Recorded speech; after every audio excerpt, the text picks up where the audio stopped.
happening now. We'd like to welcome our viewers from across North America and around the world. This is the EdTech Situation Room with Peter Rabbit for March the 18th, 2020. My name is Wes Fryer, and I'm joining you from Oklahoma City, where we've had a wild week, as I think every community in the United States has had a wild week. And I am the Technology Integration and Innovation Specialist at the Cassidy School. And I am also in the midst of our preparations for remote school, which will be beginning for our students next week.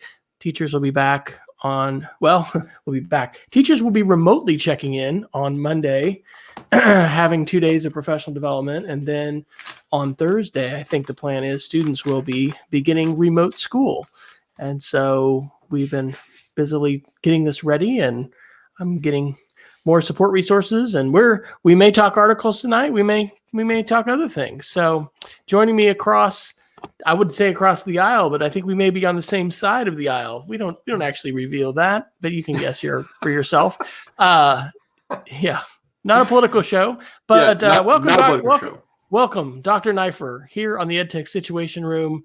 Once again, glad you are quarantined safely 14 days after your departure from the Pacific Northwest. So welcome back. Thank you very much. And I'm glad to be here tonight. I mean, one of the things that I think it's going to be really important in the coming weeks and months, assuming this lasts longer than just a couple of weeks, is that I think keeping our social relationships up is extremely important. And I know that I value the hour I get to spend with Wes each week talking through issues, just to have a human being to have a sounding board with.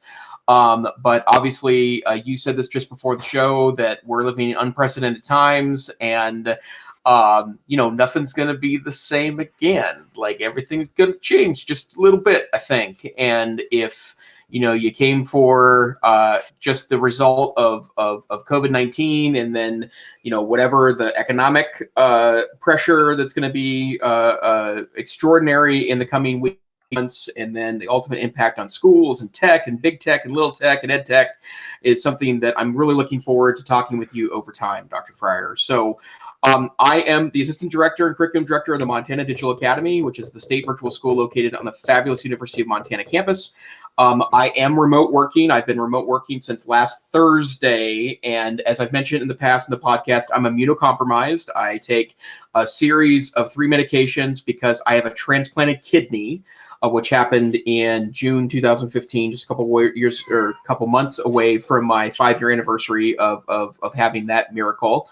And so I decided Thursday morning, after a pretty rough night on Wednesday night last week, I did re-listen to the show to make sure I didn't come off as too but as it turned out, good face. So, but all of the news from last week, the speech from the Oval Office, the ensuing information about Tom Hanks and the NBA, all sorts of stuff, weighed very heavily on me on Thursday morning. And so I requested to start working at home, which I have if nothing else, I have an American with Disabilities Act claim for.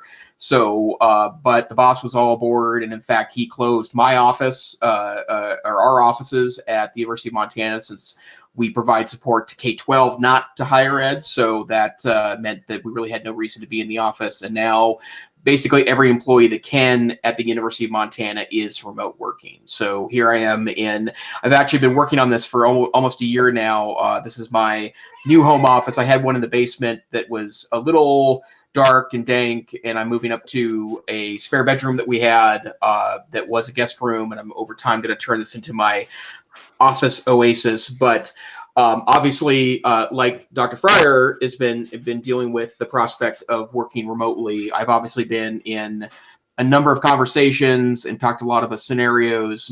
Closed public schools for 2 weeks here, and the entire K-12 architecture from public schools to private schools has acknowledged that and have shut their doors, and then we'll see what happens. So I know, Wes, that you have a series of articles you've dropped in the notes for us tonight. By the way, you can get our notes at edtechsr.com, including show notes, and then also every link we refer to. And my guess is we may meander a little bit tonight as we talk about the various things that are going on. So I think we both got a lot to say. Is there anything you want to start off with from your links? Well, let me just say first, I noticed we've got a few more live viewers. I think we've got 6 folks out there now. We can see when there are live viewers and when there are likes on Facebook. That's something kind of new they've added. We're using a platform called StreamYard that we've been using for several months now since Google Hangouts made some big changes. Really like this platform. We can both see your comments. And so if you have a question, you have a thought, please let us know. It's also just kind of fun to know who's out there. So hi, Dad. My parents actually watched last week, and so that's fun. I totally agree, Jason, with that idea that the personal connections, the relationships, the wellness and the self-care. And I'll say this, if you haven't yet listened to last week's episode, so this is episode 169, Jason's at the beginning part, and there's this article called Working from Home. I don't have the sheet of paper, but I think I'm going to go ahead and record a video a lot based off of those guidelines and some others this week as we talk with faculty. I mean, I'm repeatedly hearing people say things like, get dressed when you work from home. It's psychologically important. Have a space, establish your routine. Put yourself in a regimen basically where you're going to be getting up and being active. You're going to exercise. You're going to eat. All of these things. So I'll just say, because technically we're on spring break this week, but there's been quite a bit of preparation, and I've been doing some virtual coaching sessions with some of our teachers on Hangouts Meets, which is great. I actually just got the recording turned on for Hangouts Meet. That's a small thing to mention, but if you are a Google Apps for Google Suite for Education, just CEFI domain, as we've been for over 10 years, your built-in video conferencing option is called Google Hangouts Meets, and you used to have to pay for a business and enterprise license if you wanted these extra features like recording. And so there's so many different features that schools have turned on, and that's one that we've turned on, and it's going to be an exciting time. I don't know that anybody would have predicted, the things that have happened. And so I'll jump to an article which is actually from the state of Kansas, just north of us. So we usually group our articles if you're looking at the Google Doc, which again, edtechsr.com/links. And so I have a number of those under the heading COVID-19, but then Jason's got one, moving online, media literacy, Apple, surveillance, privacy, and then, well, of course, end with our wonderful Geeks of the Week. But the last one I have under COVID-19 is from the Wichita Eagle, so Wichita, Kansas, on March 17th. Kansas Governor Laura Kelly orders K-12 schools closed for the rest of the academic year. And so actually, because people may listen to this at a different time or whatever, Jason, do you want to kind of encapsulate in a summary what's happened this week? I mean, Sure. Starting Monday, kind of what's from your perspective has happened nationwide, and then I can comment a little bit on what's happened with Oklahoma. But the headline that the state just north of us just didn't say we're closed for 2 weeks. They said we're done for the year. Crazy. So how do you summarize what we've seen happen? And by the way, normally we're talking technology articles.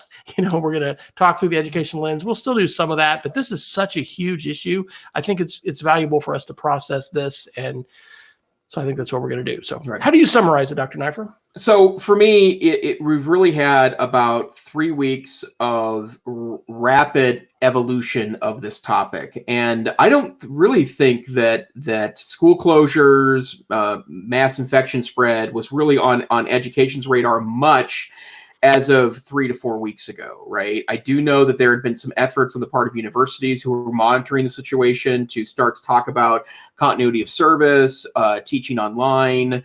The University of Montana has called their effort "Keep on Teaching." If something should happen, and in a lot of cases, it meant dusting off some old emergency plans that whether you're talking K through higher ed, private, public, anywhere in between, that there were a lot of institutions had kind of emergency plans. But for me, I think this became much more significant an issue last Wednesday during the President Trump's White House speech, and then suddenly institutions start taking drastic actions. And so at that point, that was the night the NBA canceled. Yeah, right. Yeah, the Thunder had a game downtown in Oklahoma City. Yep. It was full. The Jazz were there. Turns out one of the players had tested positive for COVID-19. They canceled the game. Everyone goes home, and the NBA cancels the season. I mean, that was really like the first major organization that we saw do something, and then it's been dominoes, I think, ever since. Right. So, and I can tell you from my personal perspective, this has very much been on our radar because the week before I had been traveling in the Seattle area, and because again I'm immunocompromised, I took the advice of King County, and that said folks that were in an underlying health issue, so that's me, underlying health issue with my immunosuppression, consider staying out of groups. And I had been speaking at a conference, that's group work, right? So and again, because of my status, decided that I would leave. And so coming home, I did spend a lot of time thinking, a long drive from Seattle to Missoula, about this process. And we had started working at the Digital Academy to think about what that means for us. And we're in a unique role because we're a supplemental program, so we serve kids in any given semester 200 plus schools across the state. And so we had already been way down the road of contingency planning as of last Tuesday, but then Wednesday created such an extraordinary, I think, turn of events that schools couldn't really help but to start thinking of this process a little differently. And so at least in Montana, our governor announced it was Sunday night that schools were closing. A lot of schools in Montana are on spring break this week, and so that made it a little easier. But there's been a variety of responses here. But I think the school closures, I know in Washington State, it's through the end of April. California, I believe, is through the end of April. They're talking about shutting down for the rest of the school year. In Oregon, where my sister and brother-in-law are a teacher and an administrator, they're through the end of April at this point. So they're going to be out for about 6 weeks or so. And then, as Wes mentioned yesterday, the governor of Kansas just shut the school year down. And there's been a little confusion about that I have not really dug into. Initially, some districts talk about trying to continue with digital learning options, but my understanding is that the school year is shut down. Like at this point, they're just going to pull the plug and call it good for the year. And that happened today in the UK. The United Kingdom announced that they were shutting down the school year for the rest of the year. I believe that's happened in Australia. And there's been a variety of state responses in the United States. And so I've said in jest, although it's really not that unrealistic, that, of the things I wasn't expecting this year, a global pandemic fell just short of, like Martian invasion, right? UFO invasion. But to be honest, like from a standpoint of, strategic planning, it just wasn't on my personal radar at all as a possibility. And that's someone who keeps a pretty close eye on things like the flu season and stuff because of my immunosuppression. And so I think you've seen it on Twitter. There's been a lot of effort in the last 7 days for educators to support each other. First, that part has been amazing. I love seeing teachers connect with one another and support each other through this. There has been relatively quiet voices, like people questioning one teacher's way of doing this over another. I think that's just really unhealthy right now. To be honest, anything you do to deal with these circumstances is going to be good enough, because you can't let doing this perfectly be the enemy of good enough in light of the seriousness of a global pandemic. And I also strongly believe that this isn't the time either to point fingers about, were we ready for this from a technology standpoint? Were we ready from a tool standpoint? Were we ready from a privacy policy standpoint? Like, we'll have plenty of time to do post-event analysis on this whenever the event is past, right? And no matter what the implication of that event is, but we have to now do our best to serve students the best way that we can, connected with us as teachers, administrators, and programs. We need to take careful notes about what's working and what's not about this. And I shared an article earlier that made into the show notes about how this situation is exposing some critical flaws in broadband availability, particularly for our most vulnerable and our students among us that have the least resources, don't have access to some of these digital tools like they should. And here I am touching my face all over the podcast. But like that, those are the kind of things that we need to be keeping a close eye on and taking careful notes on. But right now is all about supporting one another and supporting our students to get through the short term and medium term so that we can make sure that our students are whole at the end of this process. It struck me just in terms of things that I've done and experiences I've had, what a fortunate. I'm very thankful to be in the place that I am, to be able to help teachers and to be able to, I think you're right, doing what you can do and your best effort. That's what we got to do, right? We got to take one step, one day at a time, one step at a time. There's going to be a lot of things happening, both in our own families, with health, with news. But I think last week on the show notes, I mentioned the instructional support site that I started building out, which is just support.cassidy.org. And so under teachers, trying to, provide some resources and also a framework for thinking about this. Because number one, and this is where wellness is first, right? And self-care, it is so hard to not be overwhelmed by current events. So one of the things that I have been more attentive to is attentive to how long, because we've talked about this all the time on the show, right? Screen time and screen time limits and all this. And by the way, I'll just throw it in as an aside. Under Apple today, this is an article from Macworld in December, but I found this, saw this week because my daughter was asking for an extension, and Apple actually made in iOS 13.3 some enhancements to the screen time limits and parental controls. And so they have communication limits that you can set in terms of like whether you want your child to be able to contact anybody or just specific contacts, or people that are in the contacts, and if you want to manage their contacts, whatever. We talk about screen time, and we've talked about how this is not just a teenage issue. It's not just something, those kids, they're so bad with their devices. These are addictive devices, and our brains are wired to, want a dopamine rush and to want the feedback that we get from, seeing interaction on social media. So anyway, I've just found myself being more aware of it, but man, I'm struggling already. Like, we haven't actually gone into remote learning yet. That's next week. This is spring break, but there've been a couple nights. I mean, this morning I woke up pretty early and my brain had just been working.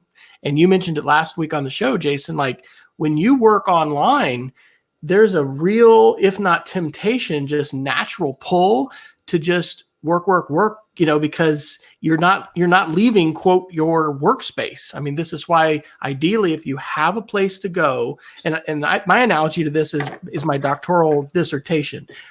Somebody had told me, have a different place to go to write that. And so I actually went to Denton, Texas, and was an adjunct professor, instructor for a class, and got to write down there. And then when I was here, it was our local library that was my space. But there's a psychology to going to a different space to work. So anyway, I guess what I'm trying to say in this rambling thought is that it's been a struggle already. I think we can expect this to be a struggle for everyone, no matter how many experiences you've had with distance learning, online education, interactive tools, all of this. We need to be cognizant of how that screen is affecting us. And so I am, and today and yesterday have tried to just really, listen to a Pandora station. And, I did some check-in in the morning, and then I did some later in the day. Kudos to my parents. They were talking about, I think they were watching the news at noon and then at like 5 or 6, but they're not leaving it on all the time. So something important for us to talk about for ourselves, to talk about with our students. And man, maybe I'll have something to share with this, but the number of memes that are going around, I asked our 16-year-old daughter tonight to start collecting some of them for me. I think that'll be a good media literacy lesson. And there's a lot of humor, right? I mean, we need to keep our sense of humor amidst all of this. But at the same time, the heavy stuff hasn't really started to hit. And I was listening to a podcast, I think yesterday, it might have been this morning, but it was the New York Times, The Daily, and it was an interview with an Italian hospital administrator. And folks, it is like a war in terms of triage and overwhelm. And I know that right now, finally, the government is ordering a whole bunch of respirators and, sending, I think, a ship to New York and one to California to help with hospital beds. But it's just not going to be enough in terms of what medical professionals are saying and the ways in which all of this. So I'm going to put this in the show notes for sure. On the support site and I was asked and got to be on a webinar day before yesterday in the morning after Oklahoma announced all schools are closed for 2 weeks. And so actually I'll give you the link and you can, see it in the show notes as well, but it's my shortened link. So it's wfryer.me/March17, because this was on the 17th. That was yesterday, actually, wasn't it? It's been a long week so far. It's just Wednesday. And so anyway, among other resources, there are the best one that I've seen so far is a collection, Seesaw, which is the learning journal that we use really for any class, but everybody in our elementary and our pre-K kindergarten programs use it. They have a whole website called Resources for Families, Home Learning with Seesaw. And, talking to students about the crisis and, resources that can help us, be able to deal with the stress of this. These are important things, talking to our own children about it. But also, I think providing work, and to the degree that you're able, and you may be in a school district where, school has been canceled, I think it's going to be interesting. We are creative people, right? And when we respond to crisis, it's amazing what people can come up with and do, and the way we can help each other. And there's going to be a lot of opportunities to do that.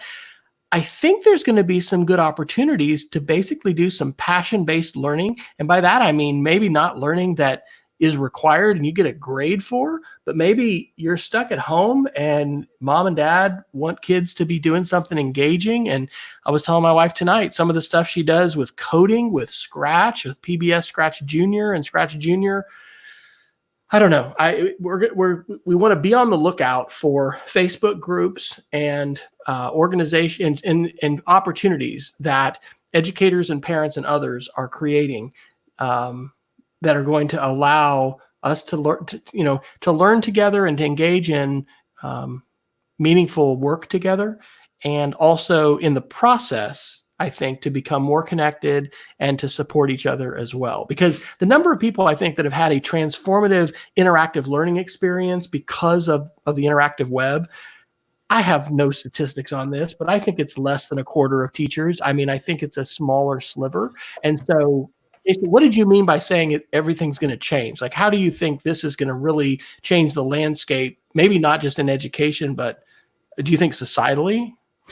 Well, I do. And part of it's because that obviously we're going to have conversations about medical care. We're going to have conversations about pandemics. We're going to have conversations about the global nature of pandemics, right? I mean, I think part of the mistake is that we maybe try to regionalize this when I just don't really think we're a regional world anymore, right? International travel means that any pandemic anywhere could literally cross the globe in 24 hours. So, we have to be extra cautious about that. And, we've had fictional accounts that tell us that that's true. And I thought it's kind of funny. The 2013 movie Contagion was the top rental on many rental services over the weekend because people were watching that, which was a pretty stark but not wholly unrealistic account about how that goes. So obviously we have to have that conversation. Also, I think that the extraordinary economic damage that's going to happen from this. People are using the R word right now and the D word to describe the economic downturn that's happening.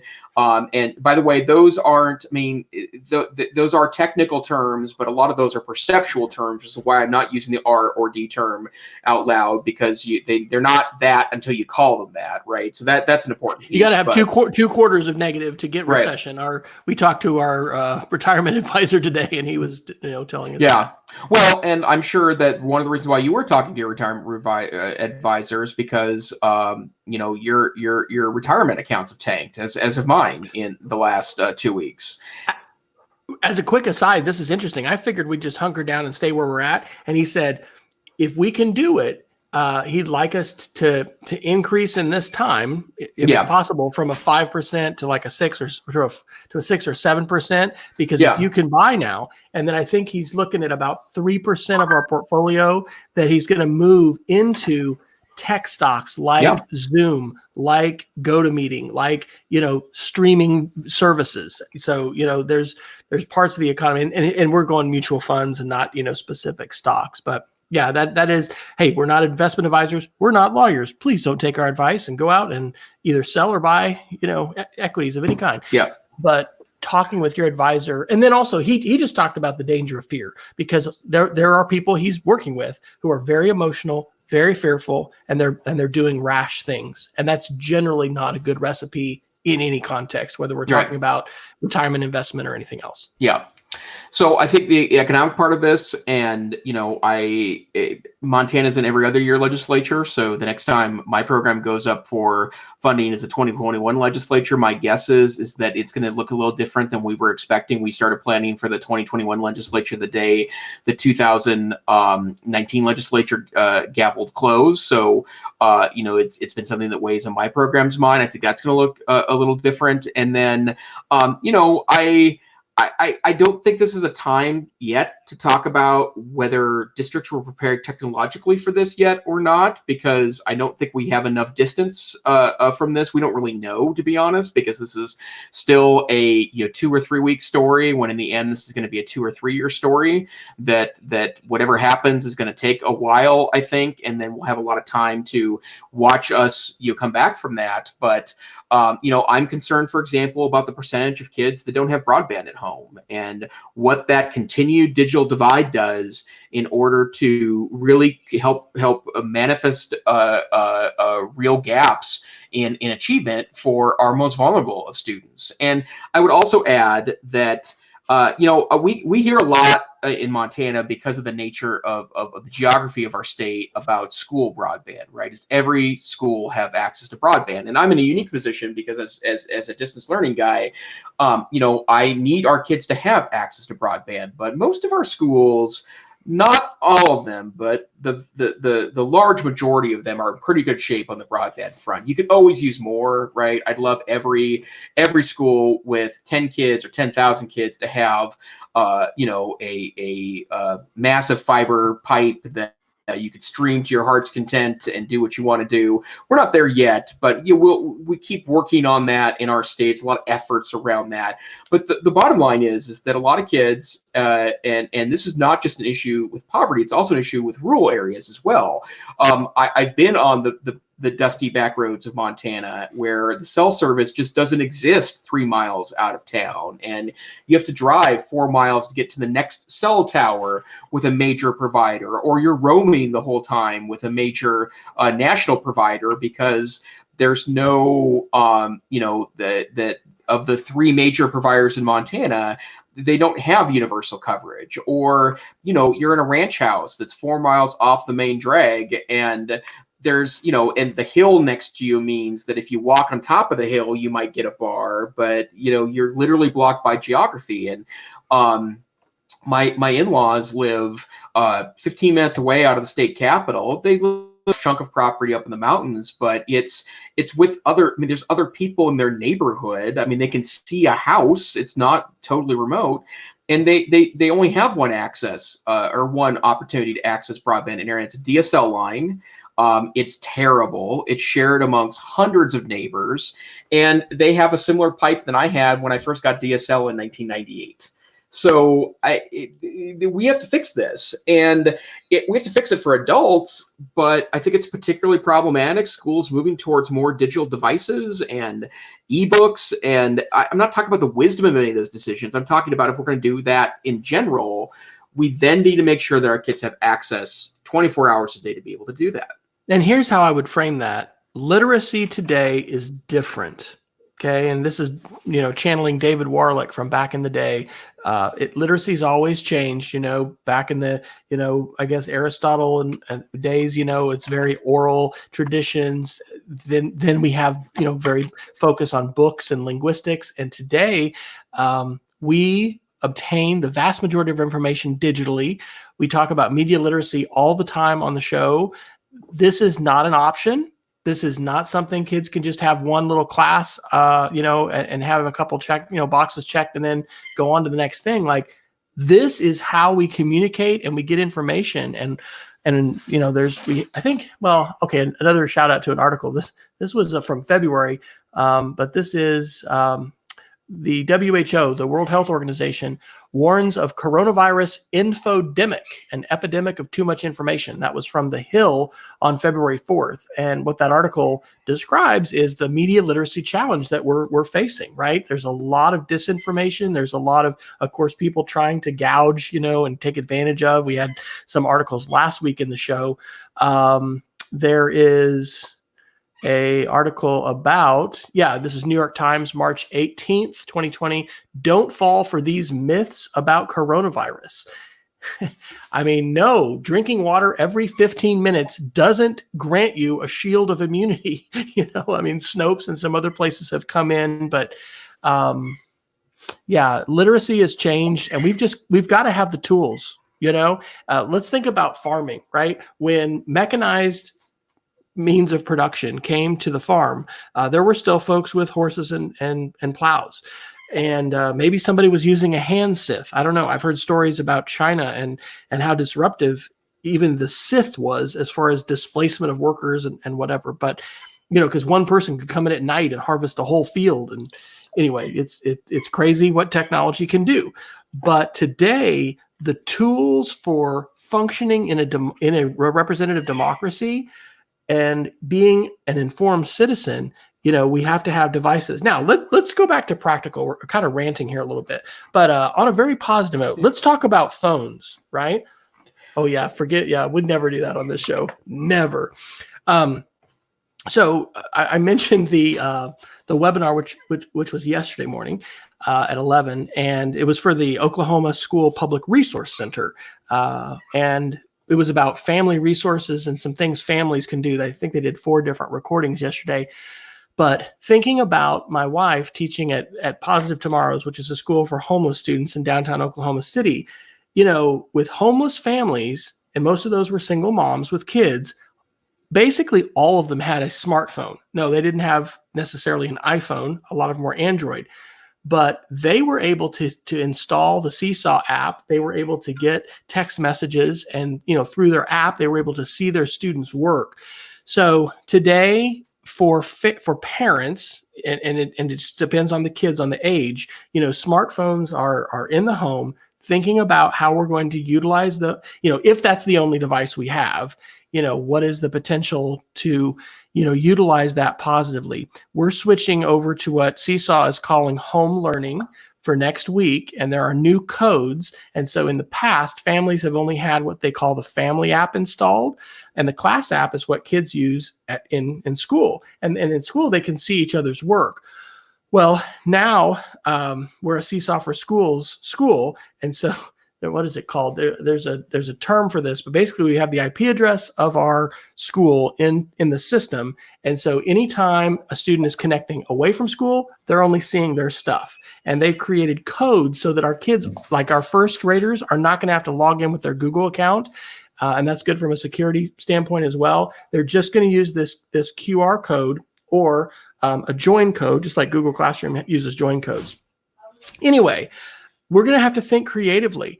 We're fortunate and blessed to be at a school where a lot of our parents have digital learning devices. We surveyed and did a readiness survey about a week ago to find out, do you have high-speed internet and do you have a device? And we've clarified that to say a device for each student, right? Because some families have 2 and 3 kids in school, and you don't want Joey having to twiddle his thumbs while Sarah's over there doing her work. So anyway, I think that it's about literacy and it's about the devices.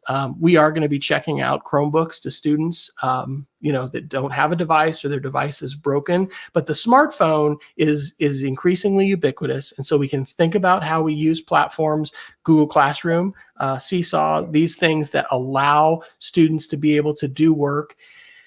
And there's just a lot of creative work that we're doing. But I think ultimately part of the conversation, which we'll have down the road, because there's going to be a lot of more pressing, literally life and death things, going on. It's going to be about these equity issues. And I'll just say this now, folks, we cannot stand by and, have a national holiday to recognize the work of Dr. Martin Luther King and pretend like we are where we need to be with respect to equity and social justice in this country. I could, walk out of my house probably 15 minutes, and be at an Oklahoma City public school. It's just a radical difference between the one that's just, a few blocks away that our daughter went to. And it's, Oprah's done these kind of things in Chicago before, right? Just, a mile away, huge differences in, I think in the Oprah show, it was like the swimming pool that's never been filled and maybe never will be for the kids. And then, laptops in a planetarium, for the kids in this other neighborhood. So anyway, I think that, we're going to have good conversations about these things, but on a very practical level, if you're a teacher listening to this and you're thinking about what are you going to be doing for your students, there are some. In fact, let me see if I can do this. We don't really do a screen share very often, but I'm going to try something here. So I'm going to try to do a little screen share. It says screen sharing is easiest with 2 monitors. So Jason, you'll have to tell me if this looks like it's going to work. Here is the remote learning. Are you able to see my screen? I see nothing at this point. You see nothing at this point. Okay. Let me go back. If anybody's in the chat and you can tell us if you are seeing the screen or what it is you're seeing. I don't know if anybody's on the chat to be able to say. I don't know. Maybe we should have tested this offline before we blew up the. Okay. Testing beforehand. Who does that? Testing, schmesting. All right. Well, what I was going to show is trying to break down the process of creating some content and some interaction. Do you want to deliver some information? Do you want to interact with your kids? Do you want to assess? Thinking about those things, and then just kind of previewing where I'm going with my Geek of the Week. I'm a big fan of a model that I'm calling, my wife's helped me with this, design, create, and share. What kind of experience do you want to create for your students? So design that, then having the students create something. And we've also been talking about old school, right? Your kids could be taking a picture of paper, that they work on. It like all the work doesn't have to be digital, but then sharing, how do they come back, share that. That's a great way to use live interaction if you have an opportunity to do that with students. And so anyway, I think those kinds of frameworks are going to be helpful because the easiest thing to have happen right now is, number one, be overwhelmed by the news. And number two, perhaps be overwhelmed with how many tools are free now and just, hey, look, there's 2,000 Web 2.0. We don't even call it that anymore, but 2,000 tools that you can use. That's not helpful. And so what I'm trying to do as an instructional coach at our school and part of our tech team is distilling so many choices and saying, how can you record some video and share it with your kids? Here's Screencastify. Here's a way you can do that on your Mac. Pick your platform. It's pretty much either Google Classroom or Seesaw or learning management system. And then, how are you going to be collecting that information? So my father, by the way, has clarified they watch the daily White House press conference on CNN at 10:30 Central. and is an excellent task force. Hey, and Dad says he saw the screen on there. So maybe that for some reason it just didn't pop up for you. Thanks, Dad. So one quick, it's something that has happened, and I'm glad you mentioned this, Wes. Like, there is an extraordinary, I think, altruistic movement happening amongst the tech savvy, among all of us, to share lots of resources on Twitter.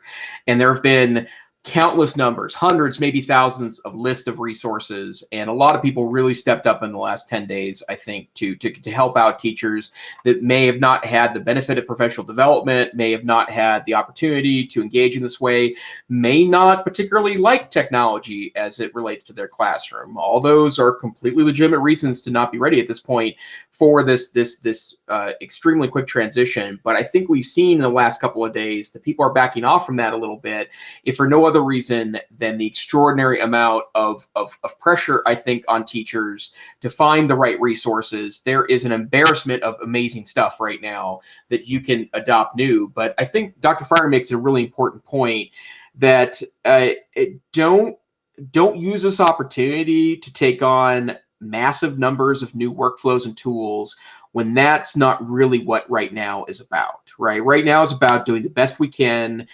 stealing from a person from Montana State University that I was in a conference call with last week, that don't let perfect be the enemy of good enough, right? That's just such great advice. In fact, I've repeated that at least 24 times now in context of my day job, that we just need to make sure this is functional-ish and call it good. And I want to point out a resource that is in the show notes. My colleague at Montana Digital Academy, Mike Augustinelli, who has been everything from an elementary school teacher to a tech director. He's our instructional program director at MTDA. He created a wonderful infographic last week that's on our website that's called Distance Learning Options for Districts. And it really creates a matrix between, on one end, least techie, least training, to other end, most techie and most training, right? And it's just a beautiful way to look at this, because, you know, it's good if your district doesn't have Chromebooks for everyone, if your district can't hand out iPads, most of your kids don't have access anyways, sending home a packet and having a teacher be available via phone is good enough in a crisis situation, right? And I don't think that if that's what you got going for you and that's what you can do in this time, then that's good enough. It's got to be good enough, right? And this is what I've been disappointed about, that some people in the EdTech community have been pushy against teachers that have settled for that in light of the situation. I if that's what you got going for you right now, great. Maybe this is an opportunity afterwards to have a conversation about access and equity, as Wes and I have talked about a couple of times tonight. But don't feel like this is the time to transition massively to a full learning management system and a full digital curriculum. Because if you don't have that going for you, then now is not the time to develop that. We're doing remote learning, and we're picking our vocabulary very carefully with what we're talking about with parents, because this is not online learning. This isn't distance learning. This isn't everything that you would consider being best practice. I mean, we're encouraging our teachers to go with what they're comfortable and what they have established. What do their kids know how to do now? If they haven't been using a platform to exchange documents, because, you know, as we talked about last week, we all need to be prepared up front to try and prevent email overload. It probably will not be possible because email is already overwhelming, but, you know, in using a platform for the interaction and back and forth of documents and files, you can try to never say the words, students just email it to me. You know, you don't want to do that. You want them to be using the platform. I'm going to go ahead and screen share. Jason, do you have options to change the view at the bottom of your screen? Because I think, as I'm the host, maybe I'm controlling that. But I'm going to go, thank you, Dad, telling us that you can see this. I'm going to go to the full screen, and I'm going to go ahead and choose to share screen. And so now I'm going to go ahead and flip over to what you just showed. So this is the Montana Digital Academy online learning resources for schools. And so we've got some tables here. So here's the school closure learning continuity readiness rubric. And obviously that text is too small for everybody to see. But this is, I think, what you were just referencing, distance learning options for districts. And on the left side, we've got less tech and training. On the right side, more tech and training. And so this is great. We've got specific, whether you're going to be using packets, textbooks, and phone calls all the way on the left to a full learning management system. And man, this is terrific. I'm going to definitely, share this and look at it because, this can't look the same for everybody. It just can't. We're in different situations with different levels of tech readiness, even at the same school. I love him to death. We call him Jefe. He's Senor Chaveri. He's the Spanish teacher next to me, and we share an office. But I've been helping him all year and in the last few years with some. He's done some great skits, but like Google Classroom, we've just, done some turn-ins for the first time. And I was helping him today doing some coaching, and, he's in a different place, but that's okay. He's going to record some video. We're going to get some assignments, and, he's going to take one step forward. The other site, since I've got the screen share up, and I'll just, I don't know if you're able to, are you able to see the screen now, Jason, or are you still? I'm not. Yeah, this must be on my end. Okay. Well, it may just be because we're in the call or something and what it's pushing out. So this is the support.cassie.org, and it says select your role. So are you a student, teacher, or parent? So we're going to select teacher. And then we just have three choices. I either use Google, what is your learning platform? Is it Google Classroom? Is it Seesaw? Or is it what we call My Cassidy? I'll go ahead and choose the first choice, Google Classroom. And so at the top, there's a link to some, basics, and then the tutorials, which are fantastic, the Google Education. But then here are four choices. My instructional goal or need is delivery, interaction, assessment, or support. And so let's say it's delivery. So here are learning modules, and I've created 10 of these so far. Each one of these, by the way, before next Tuesday, is going to have a 10 to 15 minute introductory video about, but there's a lot of videos other people have created. And my dad is texting me. It says we're seeing Irwin. I wonder what that means. Maybe it's not going out. Where's Peggy George when you need her? All right. Actually, working for me now. So I turned off my ad blocker and it popped up. So. Oh, it did pop up. Okay. Yeah. Okay, good. So anyway, so screencasting. So like no matter what you're teaching with is your module, like your interactive platform. We have a note in the chat. Thanks, Lauren. Lauren can see it. Okay, fantastic. Screencasting is like core to everybody's toolkit, right? I mean, I would also say like before remote learning, it was important. And so we've centered on Screencastify because it's free. We have unlimited videos under 5 minutes. Before they, granted it free, and they're giving free pro accounts to teachers. But like without any of that, it's a robust platform. Whether students are on a Chromebook or any other kind of laptop, they're going to be able to record. So I've got these organized inside modules. And so there's these 10 different modules, and, and I'm glad to be building this in public. So if this can help your school, help you, what I'm attempting to do really is bring together a lot of ideas about pedagogy and learning theory, but also trying to simplify it.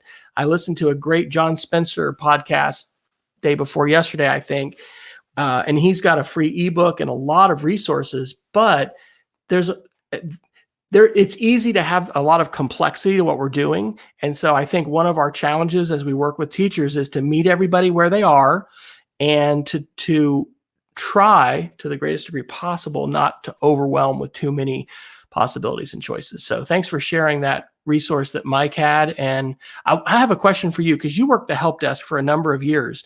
We just had another meeting today talking about our help desk. We've got fresh desk set up, email the ticket. Parents or faculty staff are going to be able to send in, and it's even voicemail the ticket. So if somebody calls in, it'll send a voicemail. Just on the spot, what are your top few tips for people working a help desk when you're supporting parents and students as well as teachers? Any big tips? I've been preparing my whole life for this, Wes. Number one, you gotta use text expansion, and I'll put an article into the show notes from Lifehacker that talks about the greatness of text expansion. But you're gonna say the same things over and over and over again, and you don't want to rewrite that email every single time, right? And Freshdesk has canned responses. Yeah. We just looked at that. So if we have a similar thing we're going to do, boom, canned responses. Do canned responses, because otherwise you're going to spend forever doing it. That's tip number one. Tip number two is you cannot be too polite when you're responding back to help desk tickets. People are already extremely frustrated. People are also seeking help, and you can't you got to be overly friendly, right? Remember, email comes off as terse anyways, and it's not it's rough to try to deal with email as a medium. You can do that by being extra pleasant. Say good morning, say thank you so much. I say things like, I'm here to help you, I want to become yada yada yada. And in fact, I have a script that it is a text expansion called .tn that's ticket nice. And it's all of my standard advice, or 80% of tickets are covered in that. And I think that's an important thing, right? You need to add in extra niceties when possible. Also, you're going to start to see things that are patterns over time. And my guess is, if this is your first time staffing a help desk as part of a district effort to move to remote teaching, don't assume you always know what's going on. You can suggest something, but always be open to the fact that something you've never seen before, because I'm going to go ahead and guess. I see this, I've seen this a lot because we support home devices, right? A lot of our help desk is supporting, variety of devices. Be prepared for that, in that it may be something you've never seen before. And then if you're probably already doing this if you're in an IT department, but if you are not an IT person and you're staffing a help desk, have a Windows and a Mac and a Chromebook around if you can, so you can test things out on different platforms. Try out different browsers. Be open to the fact that it may be a browser-based issue, so you can test that on your end. And also, don't be afraid to pick up the telephone too. That if you're given a phone number and it's something that may be better just talk back and forth, do that over email. I will make one other a tool recommendation. My organization does GoToAssist, which is a screen sharing software. I can send a link to someone in an email, and they click on it, and it pops up a dialogue on their end on a Mac or PC and download something so I can see their screen. It was such a revelation for me to get access to that tool as part of my work at the Digital Academy, that if they had cut that, I would have paid for it myself out of pocket. And my guess is that GoToAssist is probably offering trials or free 30, 60-day or cheap 30, 60-day plan, but also having a remote screen sharing session software is great. And you can also do that on a Chromebook as well. There's a free built-in tech rescue system in Chromebooks as well. So we're using Google Hangouts Meet like that. You can't control someone's screen, but you definitely can, have them show you your screen and then walk them through that. So I guess if you want to go to that next level of, being able to take control of their mouse. But I will also say this. About a month and a half ago, we toured 4 of our peer schools in the Dallas area, and one of them has been going one-to-one Ursuline Academy since '96. Melinda Gates is a grad, and there's a lot of experience that they've had. One of them, Parish Episcopal, they're BYOD for both students and high schools, for both middle school and high school, and so. Their tech director was saying, they are really careful about what they do with a home-owned device, even more careful than they are with their own, because one of the last things that you want is for, Sally to say, well, until Dr. Fryer, started messing with my computer. So we are establishing some protocols in terms of the things that we're going to support and help people, resolve. Jason, if you can share offline any of those scripts and things like that. Yep. I think that's super important, because we've talked about email etiquette and how important this is to help communicate, because a lot of times, kids, but others will just kind of treat email like text and just be very brief. And hey, if you're interacting with somebody virtually, like, they're forming all their opinions about you, based upon what you're sharing. So all those tips are really great. We are about 6 minutes from the top of the hour, and we want to be respectful of everyone's time. I want to say hi to my mother, who's also watching, who commented in the chat. And I want to give voice to this. Whitney Allen on Facebook says, they've been told not to post online assignments for students to complete. Equity is the issue. Instructions may change, but at present they're on hold. So yeah, absolutely. I think it's just totally going to depend upon situation. And like I said, we're fortunate that almost all of our families have devices, and we're going to, as a school, I mean, we fortunately have just ordered a new set of 20 Chromebooks that haven't even been put in a cart yet, and we're going to be checking those out with chargers. But if need be, we can break down some carts and take some chargers off, which would cause me a great deal of pain. Right. But hey, if that's what we got to do, that's what we're going to do. Everyone's situation is going to be different. You mentioned last week Seattle schools, I think, going to packet learning, because kids just don't have the devices. I want to do a mention of one article and then do a little we'll do our Geeks of the Week. There's an article that relates to this. This is Foreign Policy on March 16th. Israel wants to spy on its citizens who have the coronavirus. I think this is probably an overreach. We've talked on the show. I've probably mentioned I did a TEDx talk, my second one, up in Enid, Oklahoma, at their event 2 years ago called Digital Citizenship in the Surveillance State. There's a lot of sort of mission creep that continues with surveillance and privacy. So let me just throw you the question this way. Jason, do you think that's great for Israel and the United States? Should we just open up the doors completely? Like, coronavirus is here, so let's just totally, give law enforcement and Homeland Security access to everything without any kind of restraint. Does that sound like a recipe for happiness? I don't know, right? But the problem for me there is that I think this is a big enough issue that we might have to consider things we wouldn't consider outside of desperate situations. So I think Israel did, or that whole movement and discussion is like way forward. Like, it seems like step 35 when we're on step 4 at this point. They're trying to track down the origin of the virus, right? Like, who did you get it from? If it was a community contagion or whatever, how did it hop to you? What were those dominoes? They're trying to use surveillance technology to find that out. And I would say that data is absolutely invaluable in that context. I'm not sure if tracking down the common cold that way is useful, but the bottom line is that in a more serious pandemic, I don't know. And that's part of what, as we've mentioned, almost weekly in this podcast, this is why you need to be talking about this stuff with your kids, right? Like that. This is the reason why this stuff needs to be talked about in classrooms. And shout out, we've said before, in November of 2019, PBS has an outstanding 2-hour special called the Surveillance, Life in the Surveillance State. I'm going to mess the name. Anyway, a 2-hour special on PBS Frontline about surveillance. And it's, it's good for us to talk about. Well, let's do some Geeks of the Week. I think I'm going to, if I can, I'm going to go ahead and go first. I'm going to screen share again because, hey, I like to, play with new tools, don't we all? I have a couple of Geeks of the Week, but one of them is this website, which I actually launched last night. I registered this domain probably over a year ago. But as I've been thinking about pedagogy, which means instructional strategies, and this is something that I've been thinking about and working on for quite a while. So Design, Create, and Share. It's www.designcreateshare.com. I made a little Adobe Spark video to talk about it, but I'm going to do a series of webinars starting tomorrow night. And tomorrow night's free webinar is called Family Oral History Projects.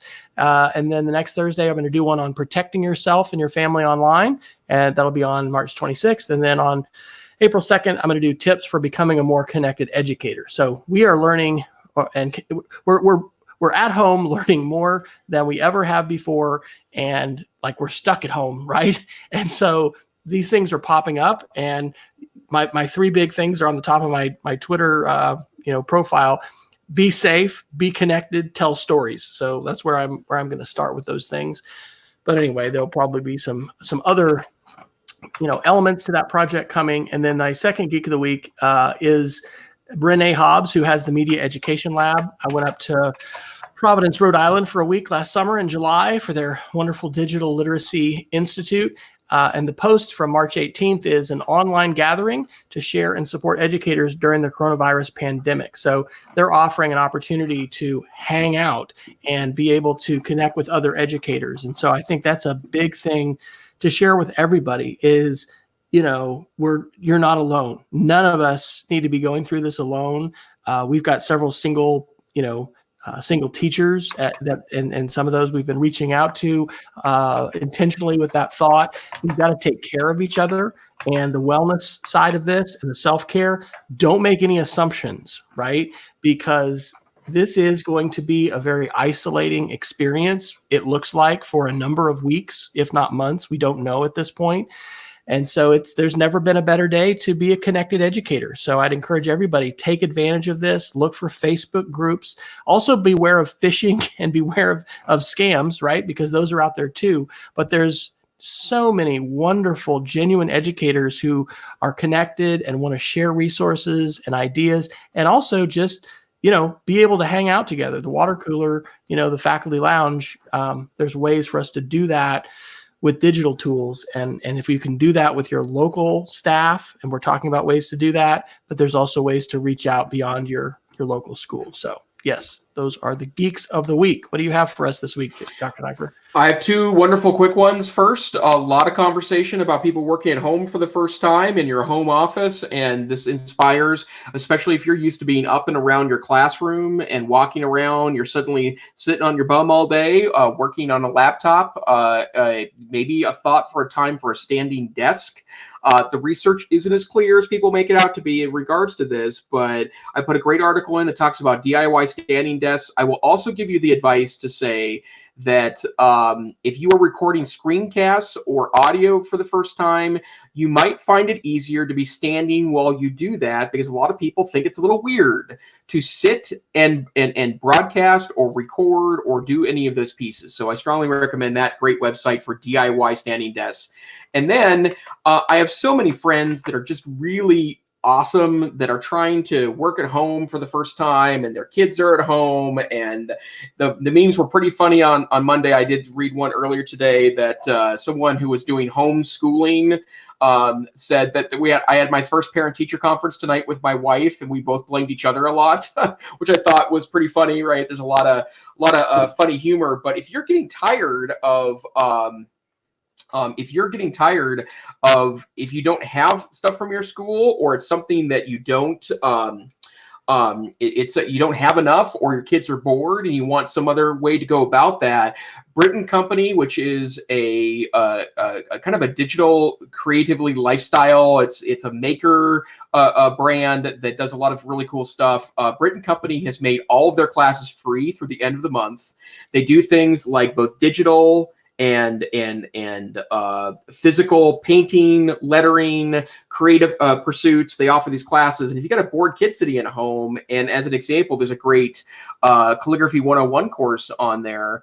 And I would imagine they don't need to have you don't need to be doing things with super fancy stuff, but just a regular pen will probably do, even though it looks like they do go into the fancy pens. But I'm going to do one of these classes. They have a hand lettering for lefties. I am a lefty, so I will be taking one of those courses, and I love hand lettering stuff. So this might be an opportunity to take one of your bored kids that's otherwise staring at a phone, put something on the phone that also leads to a creative pursuit. And I think that's a good way to do that. So Brit & Co. is a great blog post with a discount code, so you can find a class to take for free online the next 2 weeks. Wow, that is fantastic. All right. Well, yes, we've got a good reminder from Mom. Important to get enough sleep to keep up with all of this. And amen to that. So, Dr. Neiffer, when you're not here sharing your wealth of wisdom and experience from the online and face-to-face teaching worlds, where can people follow you and continue to learn with you? Hey, Tech Savvy Teach on Twitter, where you're going to find me mostly just complimenting each other in the next couple of weeks. If you're a teacher and you're doing something here, you're doing it right. Like, it's unprecedented times. I want you to know from the tech nerds of the world that whatever you get done in the next couple of months is good enough. And so see me there for that information. I also work with Northwest Council for Computer Education blog.ncce.org, where we are also working on some materials to help teachers out during these trying times. And you, Dr. Fryer? I am W. Fryer on Twitter, and my blog is speedofcreativity.org. I actually set up a while back an Anchor podcast channel that I called Class with Dr. Fryer. And so it's a menagerie of stuff. Like I teach on Sundays at our church and I do other things, but I went ahead and threw that in because it's so cool. Somebody can test it on Amazon, on Madam A, the Amazon smart speaker. I won't say her name in case you're playing this out loud. But on Google Home, you can just say, "Hey G, play the latest episode of Class with Dr. Fryer," and it'll play. But my curriculum that I have for my students is on mdtech.cassidy.org, and I definitely would recommend you check out Design, Create, and Share. And it's a good time to be able to be connected, to have a place to share, and have opportunities to be able to see what works and listen to others share, and basically be a part of the ongoing global conversations which are happening and have been happening for a number of years. We are 20 years into the 21st century, so it's time we bring even more teachers into these conversations. So you have been listening to the EdTech Situation Room, episode 169 for March 18th, 2020. We want to encourage you to check out our show notes at edtechsr.com/links. If you don't already, please follow us on Twitter at edtechsr. You can follow us on Facebook. Please like us on iTunes, on any kind of podcasting directory that you may be utilizing. And until next time, we encourage you to stay savvy and stay safe out there, folks. We'll see you online.